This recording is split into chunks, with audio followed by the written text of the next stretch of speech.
Hi guys, कैसे आप लोग? उम्मीद है कि अच्छे होंगे। तो मैं फिर से आ गया हूँ आप लोगों के बीच में एक और ही मज़ेदार धमाकेदार वीडियो को लेकर के। इस वीडियो में मैं एक बिहार के भोजपुरी सिंगर नौशाद नायक से मिलाने वाला हूँ। उनका लाइव रिकॉर्डिंग होगा आज।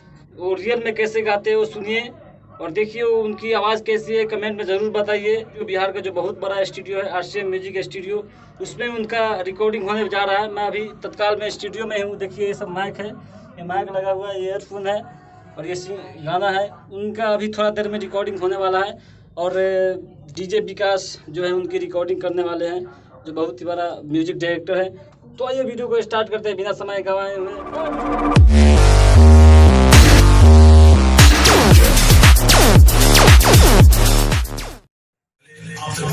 तो लाल बटन को दबा के चैनल को सब्सक्राइब जरूर करें और साथ में बेल आइकन को दबाना ना भूलें। आज से म्यूजिक